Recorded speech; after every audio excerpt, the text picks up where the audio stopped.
So just to show you guys कि customisation इस bike का कितना बड़ा एडिड फीचर है, मैं सारी फ़ोटोज़ ऐड कर रहा हूँ जिसमें मैंने अपनी बाइक को कस्टमाइज़ किया है अपने अकॉर्डिंग, अपने सेफ्टी और कंफर्ट के लिए।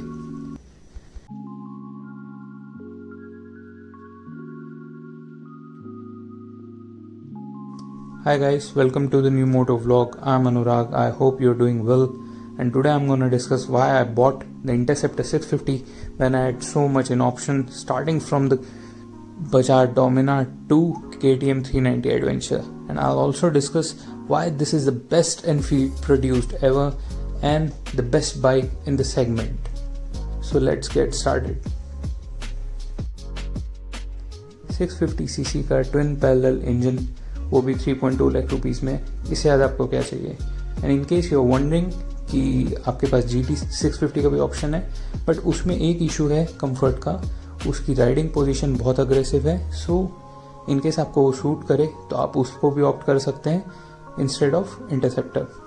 And talking about the pricing, ये जो बाइक का प्राइस है वो 3.2 लाख रुपीज़ है ऑन रोड गुड़गांव। इस प्राइस रेंज में आपको और कोई भी 650cc का इंजन नहीं मिलता, जैसे कि Z650, कावासाकी C650 और वर्सेस 650। ये सब बाइक्स जो हैं उनका प्राइस एटलीस्ट 5 लाख प्लस से स्टार्ट होता है। तो कंसिडरिंग कि इसका जो प्राइस है उसके अकॉर्डिंग ये बाइक बहुत ही अच्छी है और इसका इंजन काफ़ी अच्छा है। सो इस प्राइस रेंज में आपको इससे बेटर ऑप्शन और कोई भी नहीं मिलेगा in my opinion. As I've said earlier, this is the best Enfield produced ever। उसके पीछे रीज़न है इसका इंजन काफ़ी स्मूथ है, बहुत रिफाइंड है, वाइब्रेशन बहुत माइनर है, बस इतना फील होता है कि जिसमें आपको ये पता चलता है कि ये बाइक ऑन है। एक ग्रंट, एक रंबल फील आता है जिसकी वजह से आपको पता चलता है कि ये बाइक कितनी पावरफुल है। एंड सेकेंडली, इसका जो इंजन है वो इतना पावरफुल है कि आप इसको अराउंड 100-120 किलोमीटर पर आवर की स्पीड से पूरा दिन क्रूज़ कर सकते हैं, आपको कोई भी इशू नहीं फील होगा। प्लस अगर आपको उससे ज़्यादा भी स्पीडिंग करनी है आप कर सकते हैं, but it's not advisable as India के जो हाईवेज हैं उसमें कोई भी कभी भी कहीं से आ सकता है।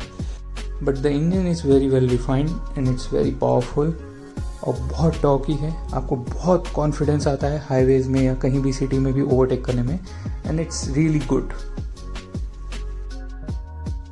Talking about the maintenance of the bike, इसका मेंटेनेंस बहुत सिंपल है, it's not an costly affair. इसका फर्स्ट सर्विस का चार्जेस मुझे अराउंड 2000 रुपीज़ पड़े थे, जो कि एक 650cc इंजन के लिए काफ़ी रीजनेबल हैं और चीप हैं। इन केस आप इसको कंपेयर करेंगे वर्सेस 650 या Z650 या निंजा 650 से, तो बहुत ही रीजनेबल रेट्स हैं। प्लस जो इसके स्पेयर पार्ट्स हैं वो बहुत ही रीजनेबल रेट में हैं, बहुत चीप हैं। मैंने इसका साइड मिरर चेंज करवाया था, उसका मुझे अराउंड 300 रुपीज़ कॉस्ट पड़ा था। सो जो लेबर चार्जेस हैं वो भी बहुत अफोर्डेबल हैं। एंड इन केस आप इसको किसी भी हाई एंड बाइक से कंपेयर करेंगे तो आपको वो डिफरेंस बिल्कुल फील होगा। एंड इसका जो सर्विस नेटवर्क है रॉयल एनफील्ड का, हम सब जानते हैं कितना अच्छा है। ये जहाँ जिस शहर में आप जाएंगे वहाँ पे आपको मिल जाएगा, और इसके पार्ट्स भी इजीली अवेलेबल होते हैं। अगर एक शोरूम में नहीं है, एक सर्विस सेंटर में नहीं है, तो आपको दूसरे में मिल जाएंगे।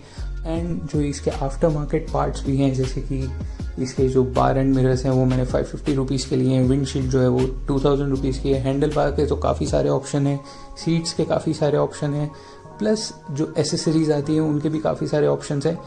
And the best part is सारे रीजनेबल रेट में है, कोई भी बहुत एक्सपेंसिव नहीं है या ऐसा नहीं है कि आप परचेज ना कर सकें, you can easily afford it. One of the best part about the bike is इसके लुक्स, और जिस तरह से आप इसको कस्टमाइज़ कर सकते हैं, मॉडिफाई कर सकते हैं अपने टेस्ट, प्रेफरेंस और कंफर्ट के लिए। This is one of the most added advantage of the bike. अगर आप चाहें तो इस बाइक को कैफे क्रूज़र बना सकते हैं, अगर आप चाहें तो इसे स्ट्रीट बाइक की तरह यूज़ कर सकते हैं, क्रूज़र बाइक की तरह यूज़ कर सकते हैं, इट डिपेंड्स ऑन यू।